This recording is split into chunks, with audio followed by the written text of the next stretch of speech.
नमस्कार दोस्तों, आज की कहानी है दहेज की चिंगारियाँ। दीदी, कल मैं काम पर नहीं आऊँगी। सपना की कामवाली कमला ने सपना से कहा। छुट्टी किस लिए चाहिए? क्यों, कहीं बाहर जा रही हो क्या? सपना ने पूछा। कमला ने बताया, नहीं दीदी, कल मेरी लड़की को लड़के वाले देखने के लिए आ रहे हैं। क्या? अभी तो तुम्हारी छोटी लड़की मात्र 20 साल की ही है। हाँ दीदी, सही घर मिल जाए तो शादी कर देंगे उसकी भी, जैसे बड़ी बेटी की। अगले दिन कमला काम पर नहीं आई। उसके दूसरे दिन कमला काम पर आई तो सपना ने पूछा, कल क्या बात हुई? कुछ बात बनी? तो कमला ने जवाब दिया, हाँ दीदी, दहेज पूरा मिल जाना चाहिए। बात तो बन ही जाती है। हमने कहा है कि 6 महीने में थोड़ा पैसे का और इंतजाम कर लेंगे। बस दहेज की रकम तैयार होने की देर है, फिर शादी पक्की। क्या कमला, ऐसे लोगों के घर क्यों अपनी बेटी ब्याह रही हो? तुम तो बता रही थी कि तुम्हारी छोटी बेटी ने सिलाई कढ़ाई सीख ली है। शादी में इतना पैसा दहेज में देने से अच्छा है उसके लिए एक छोटी सी दुकान किराए पर ले। काम अच्छा करेगी तो दुकान चल पड़ेगी और वह खुद ढेरों पैसे कमा लेगी और दहेज के लोगों से भी बच जाएगी।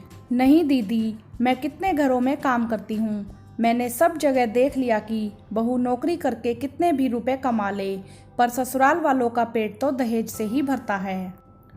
अरे नहीं, ऐसा नहीं है कमला। दीदी, आपको क्या पता, आपको लगता है कि आप भी साहब जितना कमाती हैं। घर आपने और साहब दोनों ने मिलकर बनाया है। हर जिम्मेदारी साहब के साथ कंधे से कंधा मिलाकर निभाती हैं। तो क्या आपके ससुराल वाले चुप हैं? आप तो सुबह ऑफिस चली जाती हैं। ऑफिस जाने के बाद आपकी सासू माँ और नंद यही राग अलापते रहते हैं कि बेटे ने लव मैरिज कर ली और हमें दहेज में कुछ मिला भी नहीं। बहू नौकरी करके कौन सा हमें दे रही है, पैसे खुद ही तो खर्च करती है। सपना के कान फटे के फटे रह गए। अभी तक तो रिश्तेदारों और पड़ोसियों के मुंह से सुनती आ रही थी कि आज एक काम वाली बाई ने सपना के मुंह पे तमाचा मार दिया था। और रही बात दहेज की, तो जरूरत का सामान तो सपना को भी उसके माता पिता ने दिया था। हाँ, एक 4 पहिए वाली गाड़ी और कैश की रकम नहीं दे पाए थे। हालांकि शादी के बाद सपना ने खुद के पैसों से गाड़ी भी खरीद ली थी, पर सासू माँ को दहेज में ही सब कुछ चाहिए था, क्योंकि उनके यहाँ दहेज का सामान पहले घर पर आता था और बहू दहेज के बाद घर लाई जाती थी। और शादी के समय भी सासू माँ यही बोलती रहेगी, हाय हाय, लोग क्या कहेंगे कि पढ़ा लिखा कर अच्छी कमाई वाला लड़का फ्री फंड में ही जाने दिया। आखिर उनके समाज में तो लोग भी तो दहेज के सामान को देखकर ही उनके स्टेटस का आंकलन करते हैं। सपना ने अपने पति अंकुश से इस बारे में कहा कि वह मम्मी जी को यह बातें इधर उधर बोलने को मना करें। बाहर के लोग मुझसे यह बात कहते हैं और सासू माँ को लालची कहते हैं और उन पर हंसते हैं कि सब कुछ होते हुए भी सास को चैन नहीं है। कुल मिलाकर इज्जत तो हमारे घर की ही खराब हो रही है। पर अंकुश को तो सिर्फ अपनी माँ पर भरोसा था। वह जवाब देता था, सपना माँ ऐसा नहीं बोल सकती, लोग खुद से बातें बनाते होंगे। सपना ऑफिस चली गई और सपना को घुटन सी महसूस हो रही थी। घर में सास ससुर सामने से अच्छे बने रहते और पीठ पीछे इधर उधर बातें बनाते थे। आज सपना ने अपनी दूर की नंद प्रिया को फ़ोन में यह बातें बताई। प्रिया और सपना साथ में ही पढ़े थे और बहुत अच्छे दोस्त भी थे। प्रिया बहुत खुश मिजाज किस्म की लड़की थी। उसने सपना से कहा, अरे भाभी, मैं चाची जी को जानती हूँ, एक दिन मिलने आऊँगी और हम दोनों मिलकर इस दहेज की चिंगारी को बुझा देंगे।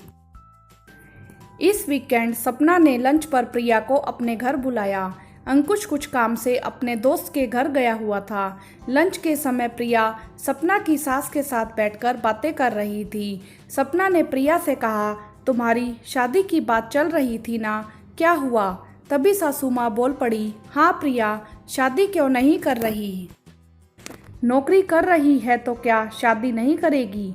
बस अब प्रिया की बारी थी। अरे चाची, क्या बताऊं, बहुत बड़े घर से रिश्ता आया था, पर जितना बड़ा घर उतनी ही छोटी सोच। दहेज में सारा सामान, गाड़ी और कैश भी मांग रहे हैं। मैंने तो साफ साफ बोल दिया, ऐसे भिखारी लोगों के घर में कतई शादी नहीं करूँगी।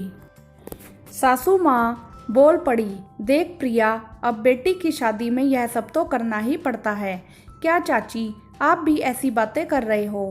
जैसे लड़के के घर वाले उसे पाल पोस कर पढ़ाते लिखाते हैं, वैसे ही आजकल लड़की के घर वाले भी लड़कियों को अच्छी परवरिश दे रहे हैं। मेरे पिताजी ने भी मेरी पढ़ाई लिखाई में कोई कमी नहीं की। मिडिल क्लास के होते हुए भी मुझे उच्च शिक्षा दिलवाई, और जब मैं आज अपने पैरों पर खड़ी हो गई हूँ तब उन्हें मैं एहसास दिलाऊं, उनको बेटी तो बेटी ही होती है, चाहे कितना पढ़ा लिखा लो। दहेज तो देना ही पड़ता है, और लड़की वालों को अपनी गर्दन बिना कसूर लड़के वालों के सामने जिंदगी भर झुका कर रखनी होती है कि उन्होंने बेटी जो पैदा की है। चाची, मैं तो दहेज के सख्त खिलाफ हूँ, और आपको पता है कि सरकार ने आज कई साल पहले दहेज के खिलाफ कानून बनाया है, और वह है दहेज एक्ट। दहेज की मांग करने वाले, दहेज लेने वाले और दहेज के नाम पर बहू को मानसिक यातनाएं देने वालों को कानून सीधे कटघरे में खड़ा करता है। सासू माँ के चेहरे पर पसीना सा आने लगता है। तभी सपना ने सासू माँ के कंधे पर हाथ रखा और बोली, अरे प्रिया, तुम क्यों मम्मी जी को यह कानून पढ़ा रही हो? मम्मी जी के मुंह से तो मैंने कभी दहेज नाम का शब्द भी नहीं सुना। क्यों मम्मी जी? सासू माँ अगल बगल झांकते हुए बोली, हाँ सपना, तुम्हारे घर में आने से हमारे घर में कोई कमी नहीं है। मैं खुशकिस्मत हूँ, मुझे अपने बेटे के बराबर होनहार बहू मिली। मेरे लिए तो ऐसी होनहार बहू ही दहेज है। शायद आज उन्हें अपनी गलतियों का एहसास हो गया था, तभी सपना खाने के बाद सबके लिए मीठा ले आई। प्रिया बोली, भाभी, आप तो जानती है मुझे मीठा पसंद नहीं है। अरे प्रिया, आज तो तुम्हें मुंह मीठा करना ही पड़ेगा, क्योंकि आज तुमने दहेज की चिंगारी जो बुझाई है। अगले दिन कमला काम पर आई और फटाफट काम करने में लग गई। सपना ने कहा, क्यों कमला, आज बड़ी जल्दी में हो? हाँ दीदी, आज मैं जल्दी में हूँ। कल मेरी बेटी की दुकान का उद्घाटन है, और यह सब आपकी वजह से ही हुआ है। आप अच्छी सलाह ना देती तो मेरी छोटी बेटी भी बड़ी बेटी की तरह जिंदगी भर दहेज की चिंगारी में जलती रहती। दीदी, अब चलती हूँ, कल उद्घाटन में थोड़ी देर के लिए जरूर आइएगा।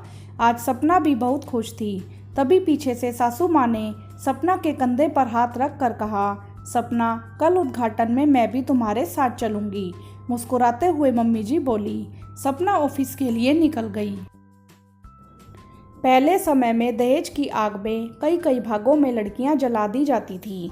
आज भी ना कितने घरों में दहेज की चिंगारियां उठ रही हैं, और ना चाहते हुए भी कितनी बहुओं को दहेज में आए सामान को लेकर प्रत्यक्ष और अप्रत्यक्ष रूप से बातें सुनाई जाती हैं। उन्हें बार बार यह एहसास दिलाया जाता है कि लड़की होकर उन्होंने और लड़की पैदा करके उनके माता पिता ने कितना बड़ा गुनाह कर दिया। आज भी बहुत ससुराल में खाना भी तब खाती हैं जब सारे घर के काम और बाहर के काम निपटा लेती हैं, कोई मुफ्त की रोटी नहीं तोड़ती। आज हमें ज़रूरत है अपनी मानसिकता और सोच को बदलने की, कि बहू कोई सुख सुविधाएं उपलब्ध कराने की मशीन नहीं है, बल्कि वह भी परिवार के अन्य सदस्यों की तरह इंसान है। उसे पराया नहीं, अपने घर का सदस्य समझें। हाँ तो दोस्तों, क्या आप भी दहेज लेने और देने के खिलाफ हैं? आपकी इस विषय में क्या राय है? आप हमें कमेंट्स करके ज़रूर बताएं। वीडियो को लाइक करें, शेयर करें और चैनल को सब्सक्राइब भी करें। धन्यवाद।